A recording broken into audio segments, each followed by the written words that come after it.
Responda rápido. Somos salvos pela lei ou pela graça? Esta é uma pergunta que muitas pessoas têm feito. E este assunto tem causado polêmica no mundo religioso. Mas hoje, como eu sei que tem uma pessoa muito importante recebendo esse estudo, e essa pessoa é você, eu gostaria de apresentar com muitos detalhes, com muita clareza, o significado deste tão importante assunto, a lei e a graça. Aqui no livro de Romanos, no capítulo 6 e no versículo 14, nós temos o versículo principal que instala essa polêmica no mundo religioso. Diz a Bíblia: porque o pecado não terá domínio sobre vós, pois não estáis debaixo da lei, e sim da graça. Esse é o problema. Muitas pessoas evangélicas, pessoas pentecostais, pessoas católicas, pessoas de uma forma geral, elas acham assim: sou salvo pela graça e a lei acabou, a lei foi abolida. Você já ouviu falar que a lei foi abolida? Bom, primeiro, você sabe o que é lei? Quando a Bíblia fala de lei, o que a Bíblia se refere, a que ela se refere?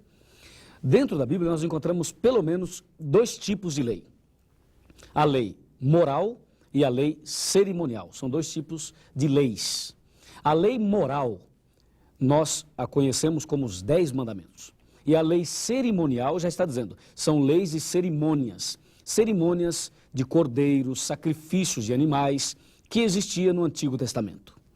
A pergunta continua: somos salvos pela lei ou pela graça? O texto de Romanos 6,14 diz: não estais debaixo da lei, e sim debaixo da graça. Já já você vai entender esse versículo de forma correta. Mas antes, eu gostaria que você me acompanhasse num raciocínio muito interessante. Uma certa ocasião, Jesus estava andando e os discípulos estavam acompanhando Jesus e apareceu um jovem rico, muito rico. E ele, encostando, chegando perto de Jesus, colocando a mão sobre Jesus, disse: mestre, que farei eu de bom para ganhar a vida eterna? Está escrito em Mateus 19, versículo 16. O que eu devo fazer de bom para ganhar a vida eterna? Aí Jesus também colocou a mão no ombro dele e respondeu: olha, bom só tem um, que é Deus. Mas se queres a vida eterna, guarda os mandamentos. Você pode ler isso na sua Bíblia, Mateus 19, versículo 16 e 17. Jesus foi claro: se você quer a vida eterna, guarda os mandamentos. Eu pergunto a você: você quer a vida eterna? Você quer ter a vida eterna? Então lembre-se do conselho de Jesus: guarda os mandamentos. Mas agora eu pergunto: quer dizer que só vai ganhar a vida eterna quem guarda os mandamentos? Então eu sou salvo pela lei, certo? Vem cá. Errado. Não somos salvos pela lei. Mas se não somos salvos pela lei, como Jesus disse: se queres a vida eterna, guarda os mandamentos, em Mateus 19. Calma, vamos agora ver o que o apóstolo Paulo e Silas responderam ao carcereiro. Paulo e Silas foram presos e lá aconteceu assim um milagre. Houve um terremoto na prisão. As portas da prisão, as portas se abriram. E naquela noite, o carcereiro queria se matar, porque todos os presos estavam livres depois do terremoto. E quando o carcereiro queria se matar, Paulo e Silas responderam à pergunta do carcereiro. Eu vou ler, está bem aqui, olha, no livro de Atos dos Apóstolos, capítulo 16, versículo 30 e 31. Confira comigo. Depois, trazendo-os para fora, o carcereiro disse: senhores, que devo fazer para que eu seja salvo?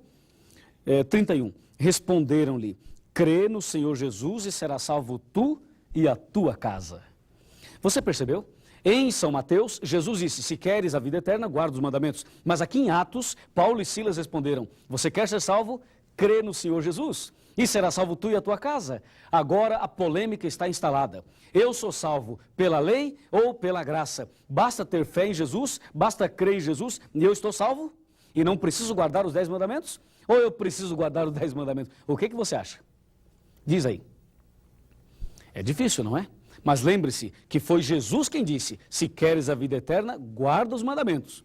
E Paulo e Silas afirmaram: se você quer ser salvo, crê no Senhor Jesus e será salvo não só você, mas também a sua família, a sua casa. Quem está certo, Paulo ou Jesus? Jesus ou Paulo? pela lógica seria Jesus. Mas Paulo falou inspirado pelo Espírito Santo. Foi o próprio Deus quem inspirou Paulo a falar e a escrever essas coisas.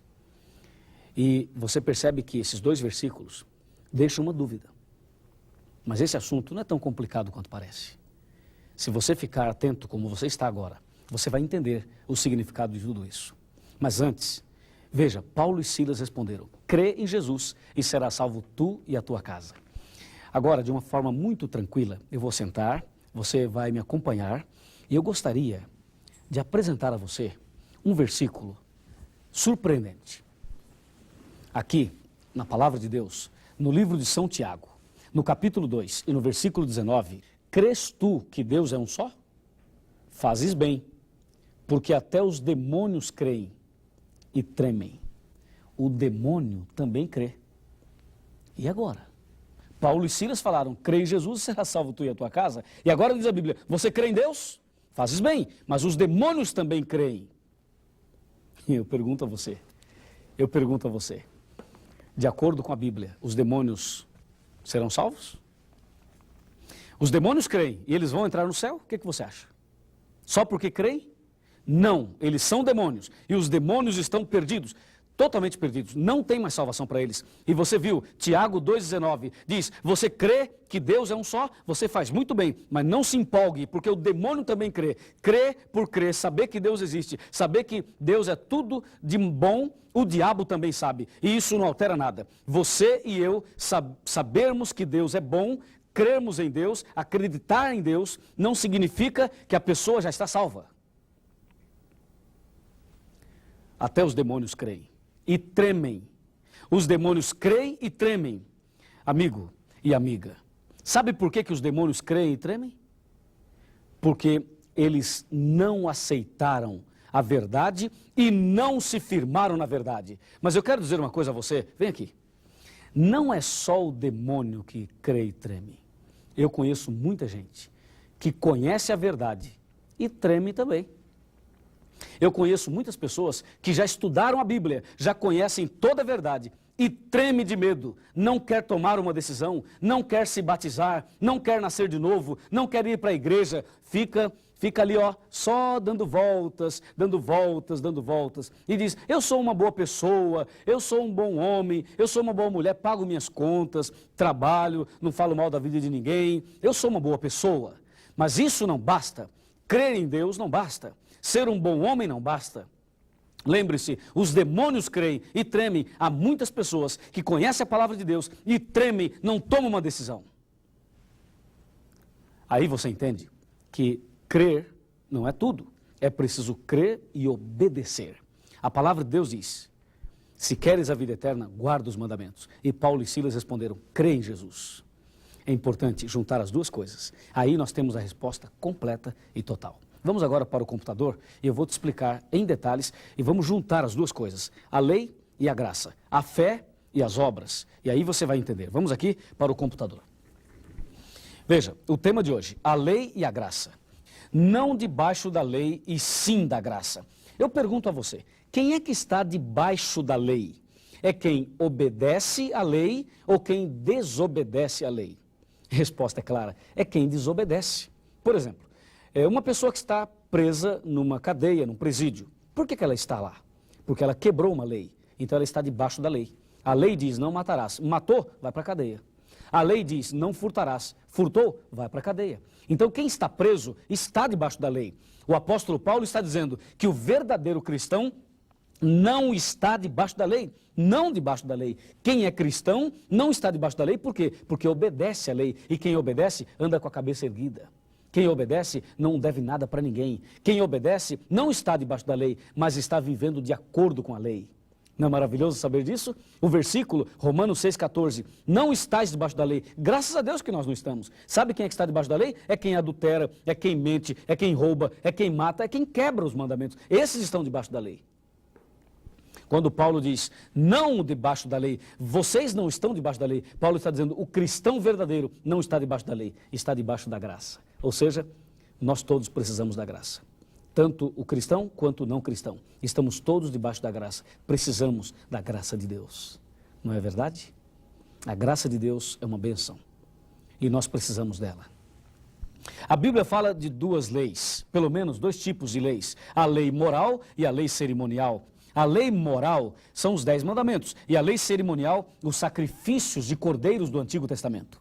E agora por partes. Primeiramente, a lei moral. Você vê, Deus escreveu os 10 mandamentos com seu próprio dedo em 2 tábuas de pedra e entregou a Moisés.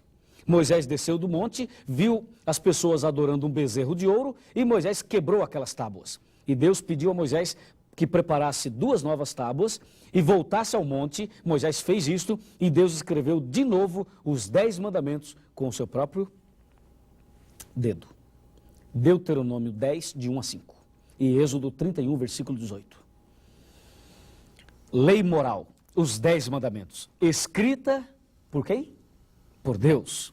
E aqui, em 2 tábuas de pedra. Na primeira tábua, Deus escreveu 4 mandamentos. E na outra tábua, 6 mandamentos.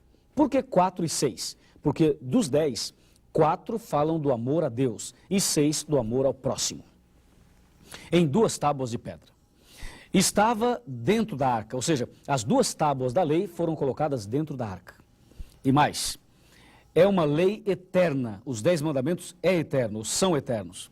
Revela o caráter de Deus. Veja, a lei de Deus, os 10 mandamentos, escritas pelo dedo de Deus, revelam o seu caráter. E tem também a lei cerimonial. Você vê o cordeirinho aqui e o cordeiro de Deus aqui, que é Jesus Cristo. A lei cerimonial foi escrita por Moisés, escrita em um livro e estava fora da arca, durou até a morte de Jesus. Você viu a diferença? A lei cerimonial foi escrita por Moisés em um livro e colocada fora da arca. Já os 10 mandamentos, eles não foram escritos por Moisés e nem em um livro, e sim por Deus com o seu dedo em 2 tábuas de pedra. Pedra é símbolo de eternidade. É isso. Então você sabe que, na verdade, de acordo com a palavra de Deus, nós encontramos aí a mensagem de Jesus em Mateus 19, se queres a vida eterna, guarda os mandamentos, e encontramos a mensagem de Paulo, crê no Senhor Jesus. A resposta é simples, para que a pessoa tenha a vida eterna, ela precisa crer em Jesus e guardar os mandamentos. Temos que juntar as duas coisas, crer e obedecer. Aquele que diz que crê e não obedece é mentiroso, e aquele que diz que obedece, mas não crê, também é mentiroso. 1 João 2, versículo 4. Aquele que diz, eu o conheço, e não guarda os seus mandamentos, é mentiroso e nele não está a verdade. Dizer apenas que tem fé, aceitar a graça de Deus e não guardar os mandamentos é ser um mentiroso. E o pai da mentira, quem que é? É Satanás, o diabo. Portanto, para sermos salvos, é preciso crer em Deus, aceitar a sua graça e obedecer os seus mandamentos. É assim que a palavra de Deus nos ensina. E agora vamos para a parte final. De acordo com a Bíblia, existem 2 caminhos, apenas 2. E eu vou te mostrar esses 2 caminhos numa tela maior. Me acompanhe. Você vai ver os 2 caminhos, desde Gênesis até o Apocalipse. Vamos lá? Fique atento, porque isso é interessantíssimo. Vai abrir o seu entendimento e você vai compreender o caminho que você deve seguir a partir de hoje, tá bom? Vamos lá. Aqui você pode olhar, você pode ver desse lado um quadro com os 2 caminhos. A Bíblia fala de 2 caminhos, o caminho estreito e o caminho largo. O caminho estreito é o caminho que leva ao céu e o caminho largo é o caminho que leva à perdição. Eu estou em um dos 2 caminhos. Você também está em um dos 2 caminhos. Ou você está no caminho estreito ou você está no caminho largo. Vamos analisar, fazendo um apanhado desde Gênesis até o Apocalipse. Você pode olhar e ver, no caminho estreito está Deus, desse lado está Deus. E desse lado, no caminho largo, está o diabo. No caminho estreito está a luz, no outro, as trevas. No caminho estreito está Abel, no outro está Caim. No caminho estreito estão as ovelhas e no caminho largo os bodes. No caminho estreito, a salvação, no largo, a perdição. No caminho estreito, nós temos o trigo, e no caminho largo, nós temos o joio. No caminho estreito, eu tenho a igreja verdadeira. No caminho largo, eu tenho a igreja falsa. No caminho estreito, eu tenho os princípios verdadeiros da salvação. E no caminho largo, eu tenho o caminho da enganação, o caminho falso. Nós poderíamos chamar isso de verdade e mentira. Aí fica mais claro para você, verdade e mentira. E tem mais. Nós poderíamos também colocar aqui nesses dois caminhos o céu e o inferno, o bom e o ruim, o certo e o errado, e assim sucessivamente. São dois caminhos. E desde Gênesis até o Apocalipse, nós encontramos esses dois caminhos na Bíblia. E uma coisa tem que ficar muito clara. O caminho certo é o caminho da obediência, o caminho da comunhão, o caminho da fidelidade a Deus. Não basta dizer que tem fé, não basta aceitar a graça, é preciso obedecer. Da mesma maneira que não adianta nada um marido, atenção aí, ô marido, ou você que é marido, presta atenção. Não adianta nada um marido falar para a esposa assim, querida, eu te amo, você é a pessoa mais linda do mundo, eu não vivo sem você, e papapá, e pipipi, papapó. Não adianta nada ficar o dia inteiro falando eu te amo, eu te amo, eu te amo, eu te amo, eu te amo, eu te amo, se ele não trabalha, é ou não é? Se não põe comida dentro de casa, se não conserta o chuveiro, se não conserta a pia, se não conserta a torneira, entendeu? Então não adianta nada ficar todo, ai você é isso, ai você é aquilo, não sei o quê, mas não faz o que tem que fazer. Eu pergunto, você, minha amiga, dá para ter um marido assim, que faz tudo o que tem que fazer, mas também nunca diz, nunca declara o seu amor? Dá? Não dá. Assim também, não dá de maneira nenhuma, não é possível a pessoa dizer, eu amo Jesus, Jesus é maravilhoso, mas a lei de Deus foi abolida. Está errado. Assim também não adianta a pessoa falar, eu aceito os mandamentos, e não aceita Jesus. E será que é possível isso? Será que é possível alguém aceitar a lei, aqui você vê a lei, as duas tábuas escritas pelo dedo de Deus. Será que é possível alguém aceitar a lei e não aceitar Jesus? Claro que sim. E também é possível a pessoa aceitar Jesus e não aceitar a lei? É possível. Eu vou te mostrar isso na Bíblia agora. Preste muita atenção na palavra de Deus. Vamos lá. Para pegar a Bíblia, para a gente conferir de perto o que diz a palavra de Deus. Olha, os judeus aceitam os 10 mandamentos, mas não aceitam Jesus. Viu? E agora vem cá. E os crentes, os pentecostais e evangélicos, aceitam Jesus e não aceitam a lei. Você viu? Um grupo lá no Oriente aceita a lei e não aceita Jesus. E aqui no Ocidente, um grande grupo de pessoas aceitam Jesus, eles aceitam Jesus e não aceitam a lei de Deus. Estão pisando na lei. Mas diz a Bíblia, aquele que diz, eu conheço Jesus e não guardo os mandamentos, é mentiroso e nele não está a verdade. Agora, no computador, eu vou te mostrar mais algumas coisas impressionantes. Vamos lá? A lei é comparada a um espelho. Todo mundo tem espelho em casa. E nós olhamos o tempo todo no espelho. E a lei de Deus é comparada a um espelho. Ou seja, você olha na lei, você olha nos 10 mandamentos e descobre quais são as sujeiras espirituais que você tem na vida. Vamos analisar aqui, olha. A lei é o espelho. E o pecado, as manchas. A fé é o abrir da torneira. E a água, ou a graça, é a água da vida e a água é a graça, tanto faz. Então você percebe, olhou no espelho, viu as manchas, abre a torneira, pega a água e lava o rosto. Resolve o problema, não resolve? Na parte espiritual, na vida religiosa, você olha na lei, viu o seu pecado. Aí, pela fé, você se ajoelha e você pede perdão a Deus pelos pecados. E pela graça de Deus, você é lavado e purificado de todo pecado. Não é maravilhoso? Saber que os 10 mandamentos, eles servem para nos conduzir a Cristo. A lei nos conduz a Cristo. A lei nos faz perceber que nós somos pecadores, que nós estamos perdidos sem Jesus e nos leva a sentir a necessidade de Jesus Cristo. E aí Jesus, pela sua graça, Ele nos perdoa, Ele nos aceita e Ele nos salva. De acordo com a palavra de Deus, a Bíblia, em Efésios capítulo 2, versículo 8, 9 e 10, eu leio assim, ó, porque pela graça sois salvos, mediante a fé, e isso não vem de vós, é dom de Deus, não de obras, para que ninguém se glorie. Resposta final é esta: nós somos salvos pela graça. Mas eu pergunto, salvos do quê? Salvos do pecado. E pergunto, o que é pecado? A Bíblia responde, 1 João 3, verso 4, pecado é a transgressão da lei. Portanto, dizer que é salvo pela graça e dizer que a lei foi abolida, vem cá, dizer que é salvo pela graça e dizer que a lei foi abolida é uma desgraça, entendeu? Agora eu vou te mostrar 7 painéis, 7 quadros, e você vai analisar e definitivamente entender esse assunto. E aí nós vamos já para o final, porque já você já entendeu tudo, não precisa de mais nada. Agora você sabe que é preciso a fé e as obras, é preciso a lei e a graça e a lei. As duas andam juntas, ok? Vamos lá, para a tela.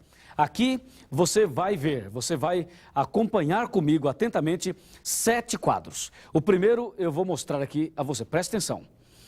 O pregador, veja aqui, pregador, vai à igreja pregar o evangelho que fala de Jesus, que morreu na cruz e nos deu a sua graça para nos salvar do pecado, que é a transgressão da lei. Pronto.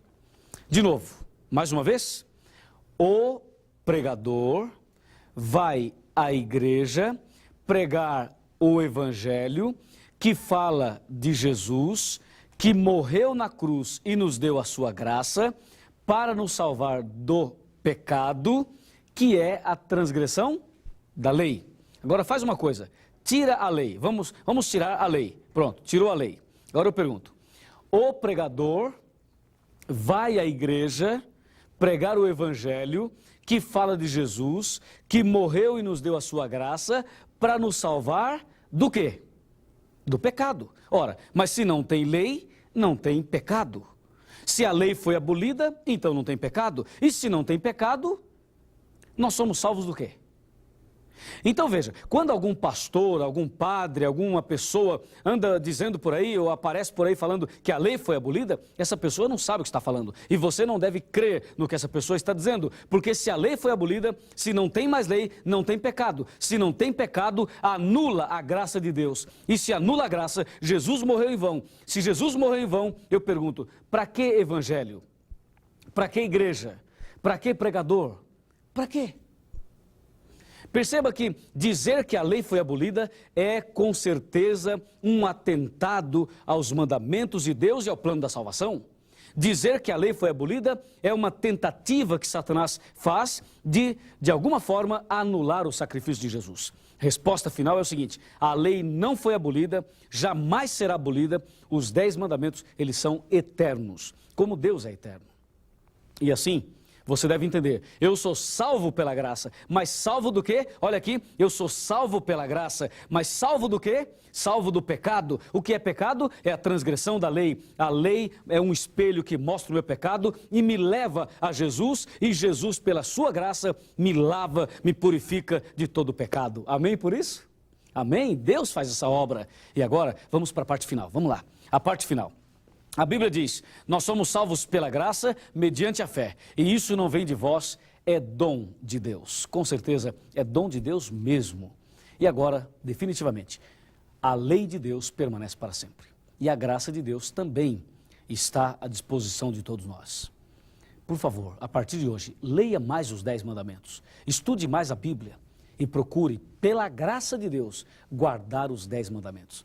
Eu sou salvo não por guardar a lei, mas guardo a lei por estar salvo em Cristo Jesus. Entendeu? E agora que você entendeu essa mensagem, eu gostaria de fazer uma oração com você. Uma oração para te aproximar muito mais de Jesus. Oh Deus maravilhoso, Criador dos céus e da terra, muito obrigado por saber que a graça de Jesus, que o sangue de Jesus nos libertou do pecado. E agora nós queremos obedecer aos teus mandamentos, queremos ser fiéis à tua lei, aos teus princípios. Abençoe, ó Pai, esta pessoa que está orando comigo, esta pessoa especial que está estudando a Bíblia, este homem, esta mulher, que a partir de agora nós possamos viver uma vida fiel, uma vida totalmente fiel a Jesus e aos teus mandamentos. Louvado seja o teu nome, em nome de Jesus. Amém.